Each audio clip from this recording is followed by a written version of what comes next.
3 games into the season. Ladies and gentlemen, let's go to Milwaukee right now. He's with us on the Central Florida Behavioral Health Network WDA hotline. Learn more at cfbhn.org. He's just walking around downtown Milwaukee like he's Bob Uecker or something, Mr. Baseball himself. Marc Topkin, Rays Insider, TampaBay.com. What's going on, Mark? I'm looking for Fonzie and Laverne and Shirley. I mean, I'm sure they got to be here somewhere, man. Shamil, Shamazel, Hassan Pfeffer Incorporated. There you go. There you go. Sadly, we're both old enough to remember that and actually enjoy it. Yeah, for sure, for sure. So how are you, buddy? What is the weather like? I know it won't be an issue tonight with the Rays being inside against the Brewers, but what are you looking at over there?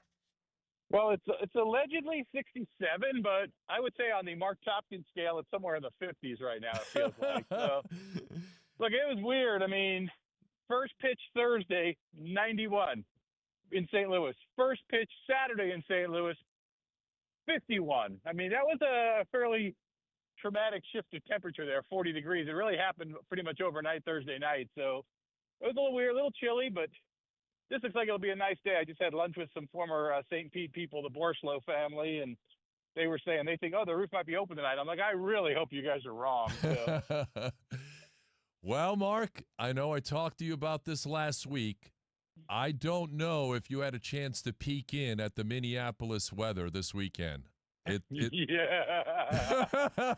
It's worse. Yeah, it's worse. I quoted you, and someone said, what do you think about the weather? And I said, well, I knew what St. Louis and Milwaukee were, and I was going to look at Minnesota, and Krasnicki told me not to look because it's that bad, so I intentionally haven't looked yet. But someone did say we may see snow 1 or 2 of the days. Correct. Now, Friday, there's a 60% chance of precip, high 37, low 28. Ooh, that sounds beautiful. It gets worse on Saturday, Mark. The Rays play, what, Saturday night? Oh, my gosh. Saturday night game. That was good scheduling, too, by the way. Fantastic by Major League Baseball. There's an 80% chance of snow Saturday night with temperatures in the 20s. And then Sunday, a 45% chance of snow with a high temperature of 40 on Sunday. It might be a mixed bag, but, oh, Mark. And let me just throw this out there. Not that it complicates anyone's life, but literally just me. But if they were to somehow get rained out, snowed out, or whatever you want to call it on Saturday and play a doubleheader Sunday, there's only one flight to get home in time for the home opener, and that's Sunday night at 6:30. So we'll see how that goes for me. Oh, my gosh, Mark. I feel for you, buddy. But anyway, it's a good thing you packed that mink fur coat that you took from Joe Namath's closet or that Gore-Tex because you're going to need it this weekend, buddy. Yeah, that was the time Joe Madden introduced us to Joe Namath. Exactly. Let's talk about the Rays. You know, we have a segment called The Good, the Bad, and the Ugly on Monday. You saw a little bit of all three. Oh, yeah, I can give you those. All right, give them to me. What's your good, bad, and ugly from the weekend? Well, look, I think if you want the good, you got to be encouraged about the offense. 41 hits over the 3 games. Granted, against the Cardinals, who aren't that good, don't have tremendous starting pitching, but still, you know, the old saying, everyone's a major league player when you're playing at that level. So what they did offensively, and of those 41 hits, 1 homer, which was their first run, which was hilarious. And then I think 5 doubles. So all but 6 of those 41 hits, 35 were singles. So as far as the going to be a contact-oriented approach, they're going to put the ball in play. You saw them running wild. That great play, Carson Williams scoring from first. Great send by Brady Williams the other day. You saw them bunting. You saw them doing a lot of things. So I would definitely say the good has been how the offense has played. Now, you can decide bad or ugly, but obviously the bullpen has been the problem. We knew that was a problem last year. We heard all off-season, and we heard during spring training why they didn't really have to do much. They felt very comfortable in the group they had. There was a lot of bad luck last year, a lot of bad timing, et cetera, et cetera. But you look at what happened in the first 2 games. Griffin Jack's obviously the key guy, but not the only guy. Other people contributed to those games getting away. So that's got to be the ugly there. And I don't know if there's a third. I don't know if there's truly a bad or not. I mean, the defense hasn't been great. Mm-hmm. It was better yesterday. The first couple games, there were some balls dropping and things like that. But I would say at the extremes, offense good, bullpen bad. Yeah, and what I find interesting, Mark, is the aggressiveness on the base pads, as you just mentioned, and they were pretty aggressive yesterday as well. No stolen bases so far through 3 games, which I find very interesting. But I like what I see out of Chandler Simpson. 5 for 11. He came on as a pinch hitter when the Cardinals went to a lefty, and he slapped the base hit to left field to score a run. So it kind of feels like he's starting to come into his own a little bit too.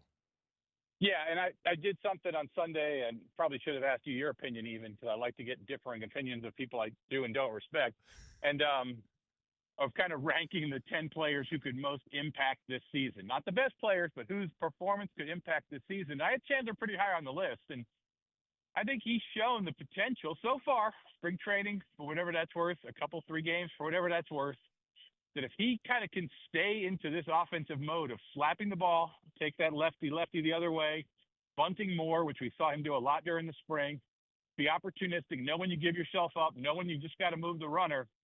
I mean, you combine that with that incredible game-changing speed, he could really have an impact. He could turn out to be even maybe more of an offensive impact player than we saw last year. And then, look, you saw that one pitch in spring training. If you want to leave a pitch up high inside, he'll turn on it, and maybe he can drive one out. I love watching him run. I mean, yesterday, DeLuca, when he wrapped that double toward the gap, and watching Chandler Simpson run around the bases, Mark, is just pure joy, isn't it?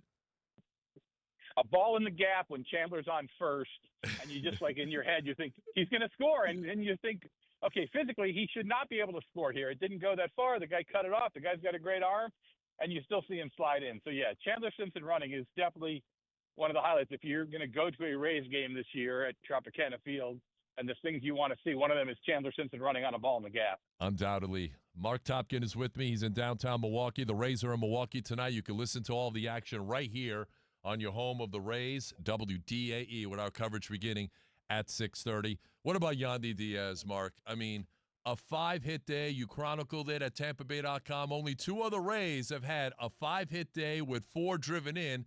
Yandy Diaz was one of them. He has been exceptional so far. And this started in spring training, TKras. I mean, this is something that goes back to what Chad Mottola was talking about early in spring, told Kevin Cash. Cash shared it with us, that he thought that just Yandy's work in the cage,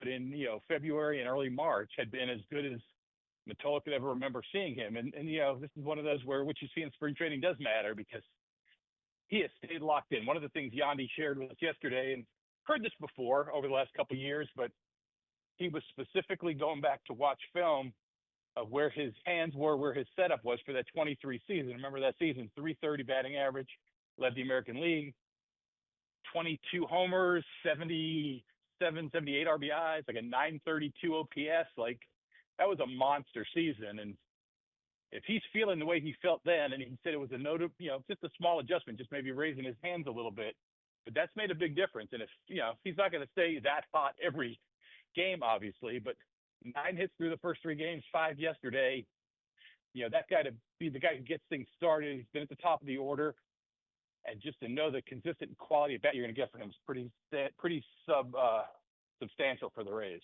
Well, the big 3, we talked about it before the season. Yandy Diaz is doing his thing. So is Jonathan Aranda. He's off to a good start, 462. He's got a home run. What was funny to me is the Rays scored 11 runs yesterday, and Junior Caminero went 0 for 5, and obviously they're pitching around him, and I guess we should get used to it because every other team will probably incorporate the same strategy, and he's got to show some incredible discipline and patience, Mark, because of what we saw over the weekend is, I think, a sign of things to come with Junior, right? Yeah, and look, 4 walks on Thursday. Somebody looked it up. He had 1 month last season, the entire month in May, he only had 3 walks. He had another month last season where he had 4 walks total. So he did what he Thursday matched 2 different months that he did last year. So yeah, he's a very aggressive hitter. If he can show that discipline, that's good, because teams are going to pitch around him if he is kind of the third of those 3 big guys. Neander called them the aircraft carrier type guys.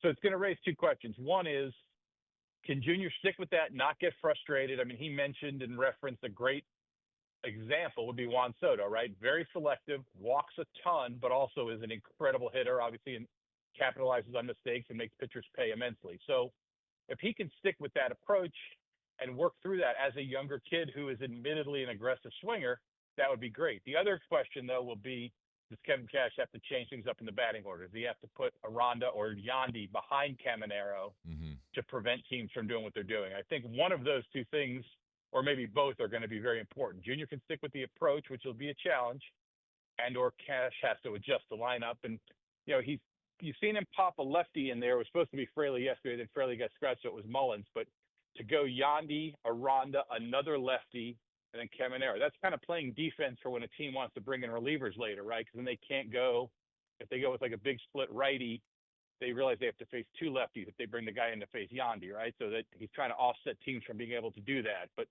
there may have to be a decision do you need to put Aranda behind Caminero or Yandy behind Caminero to keep teams from pitching around him and give him some pitches to hit so he can do as much damage as he's capable of. Well, let me run this by you because I mentioned this already. I think Aranda behind Caminero makes a lot of sense, but if I were filling out the lineup card, I don't care if it's Kyle Harrison or Ron Guidry on the mound, lefties. Chandler Simpson, for me, hits leadoff. I think he poses a lot of problems for a lot of different teams because of his pure speed and his bunting ability. You got Yandy Diaz hitting second, followed by Junior third, Aranda fourth. 1, 2, 3, 4, Mark. I think that's how I would fill out my lineup card, but you tell me if I'm crazy or not. Well, I'm not going to call you Skip yet. Let's put it that way.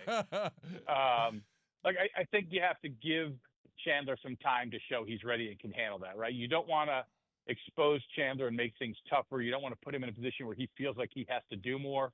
He may be one of those guys where, it works to your advantage to have him toward the bottom. It doesn't put him in that pressure spot. It's some guys just handle things differently. It's not a good or bad thing. It's just how they handle things.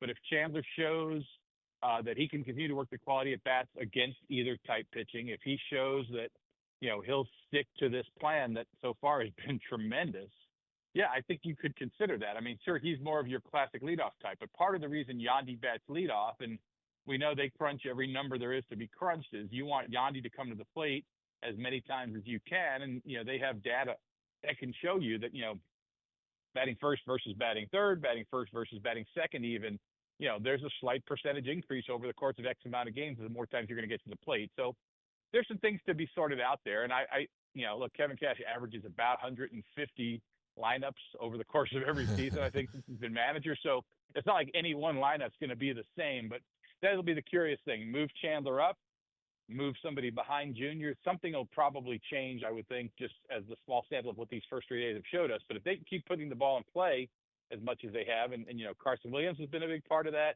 Ben Williamson's been a big part of that, coming off the bench even. There's a lot of pieces to this lineup, and there may be some different configurations that I'm sure they'll experiment with it. But, going back to your original question, you got to find a way to get Junior more pitches to hit. 100%. Marc Topkin, Rays Insider, TampaBay.com. He's in Milwaukee tonight where the Rays will take on the Brewers. You can listen to all the action right here. Nick Martinez will make his Rays debut. Mark, you wrote about it, TampaBay.com. He did not have a great spring training, obviously. 29 hits, allowed a whole bunch of runs, and we know that pitchers will experiment with some things, but you had a chance to talk to him. What can we expect tonight from Nick Martinez? I think this will be the ultimate perfect example of the veteran guy who says, don't worry about what I did this spring. I'm ready for the regular season. We'll see. Now, he said there were some things they had him experimenting with during the spring. He's new to the team. Kyle Snyder, every pitcher who comes in here talks about the chance to work with Kyle Snyder was part of their appeal with signing here, or when they got traded here was part of the thing that eased their mind, knowing that they'd get to work with the great Kyle Snyder. So Nick said Kyle suggested some things, and it's not just him. Obviously, it's Jorge Moncada, the bullpen coach. It's Winston Doom. It's the whole research and development group, all that stuff. But it's basically through Kyle. Hey, if you, in Nick's case, it was sequencing. Try pitching, throw your pitches in a different order. Double down on this pitch. Don't double down on this pitch. Things like that. And he said he's experimenting with that more so than like adding a pitch. Like Steven Matz added, he started working with a sweeper and they wasn't throwing it soft enough, so they trying to change the grip. It's now more of like they call a rifle slider. So Nick wasn't really adding a pitch. He already throws like 17 pitches or something, but just kidding. But I think it is 7. It was more just change the sequencing, use some more, use some less. So he said getting a feel for that was part of the spring. He feels comfortable now with what he's going to do. He said the hamstring issue is behind him. So, look, this is the ultimate, okay, prove it point, right? You talked that don't worry about your 14.49 ERA. Don't worry about the 30 or 29 hits you gave up in 13 innings. 5 home runs, some walks. Do you want to go out there and say none of that mattered? Okay, so show it tonight against a pretty good Brewers lineup. All right, let me get you out on this. You had the breaking development at TampaBay.com involving Wander Franco. His new trial was supposed to start. Apparently, it was pushed back again. Tell us what's going on there. Yeah, look, and I keep getting this question. People say, why do we care? Why do you write about this? You care because the Rays, he still, is owed $164 million by the Rays. And you and I have talked about this, I think, both on and off the air. Like, it's probably a reasonable assumption. No one has said this. I want to make this clear. No one has said this, but it's probably a reasonable assumption that the Rays need to know if they still owe that money or not before they can commit to Caminero. I think, right? This is my guess. Guess. Bingo. It does have an impact. And also, like, if he gets cleared, they have to decide if they're going to welcome him back or not. So this does matter in a couple different ways. So what happened today was he and the mom of the girl that he had the relationship with had both been tried together all along through this process. He was found guilty, got the 2-year probation. She found guilty of basically trafficking her daughter, collecting the money from Wander. She got 10 years. So they both appealed.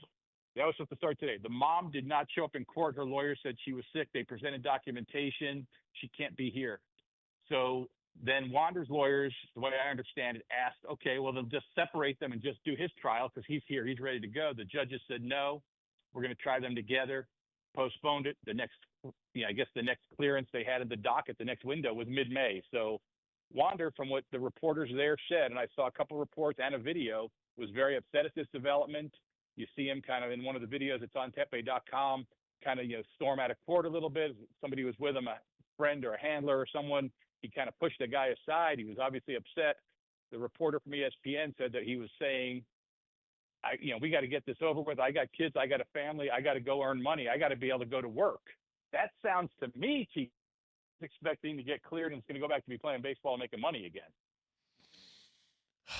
It's a complicated issue. I don't know. And look, I haven't talked to the Rays in depth about this, but I'm not sure if the Rays would welcome him back. I would think not. But it all depends on what happens with this trial, Mark. I don't know which way it goes. And, yes, the Rays still owe him a lot of money, and they can't do anything in regards to Junior Caminero or anything else. I know they're trying to get the new stadium thing too. So there's a lot of factors in play here. So I really don't know where this is going to go, but the Rays have to let this one play out. I think if it was up to the Rays. Go ahead, I'm sorry. I was going to say, just to stop you for a second, the other factor in this that we don't know, and maybe political connections help if you're going to see where I'm going with this. If Wander Franco is cleared 100%, no more appeals, nothing, he is a free man in the Dominican, he still has to apply to get a visa. Will that be held against him by the U.S. government? Anything to do with his status, the fact that he was convicted once, then in the retrial not convicted? Like, I don't know exactly how that plays out, but he has to be able to get a visa to come to the U.S., so that is still a question. And then whether MLB suspends him or not, but that probably would not be for the length. He still has like 5 or 6 years left on that contract. More than that, 7 or 8 years left on that contract. It's so complicated. And if he does get denied a visa, does that null and void the contract because he can't re-enter the country? I mean, I don't know the answer to that. Or does he get to reapply every 6 months or every year or when there's a regime change? I mean, obviously the current political climate in the U.S. is anti-immigration. Does that change if there's a new president? I mean, there's so many factors over the window of this. And ultimately what you said, though, and look, this is new Rays owners, talk about a thing you're stepping into. What would you do? I don't know. I don't know the answer to that question either. If he's cleared and gets his visa and says, I'll be at the Trop next week. Where do you want me to go to start working out? Like, I don't know what the answer to that question is, but you got to pay $164 million. That's going to weigh into that too. What a complicated mess that is, but we'll keep a close eye on it. I know you will too at TampaBay.com. Rays insider Marc Topkin, he's in Milwaukee. 3 for the Brewers, and then it's to the Planet Hoth system this weekend to take on the Minnesota Twins. I hope you're ready. I hope you're ready. You're going to be riding a Tauntaun from your hotel to Target Field. You've got me start to thinking about maybe we just let the Associated Press cover whatever baseball is played there over the weekend. Oh, boy. Well, keep me updated, Mark, and I hope you have an ample supply of hot chocolate, and we'll talk to you later, my friend. All right, bud. See ya. See ya. That's Marc Topkin. He's in Milwaukee for the next 3 days, and then, I'm telling you, man, it's like the Empire Strikes Back. They're going to the planet Hot system. Remember the icy planet with the snow and the ice and everything else? And, Luke Skywalker's riding the Tauntaun and everything else. That's going to be Marc Topkin. He's going to be like perched atop a Tauntaun, going from his hotel to Target Field and back and forth. Forecast is snow this weekend in Minneapolis. You think those Rays players are happy about that, by the way? I think not. All right, more of your calls, 888-388-0957. In the 4 o'clock hour, the good, the bad, and the ugly, Mark just gave you his on the Rays. I'll give you mine from the weekend that was, an all-encompassing good, bad, and ugly. Mathis has got his. You can give me yours. We'll take your phone calls on that when we come back. Also, on the way back, an epic ending to that Duke-UConn game yesterday. How did it come apart? And if you're looking for Cinderella, she no longer works here. Details coming up next. You're tuned in to The Drive with TKras.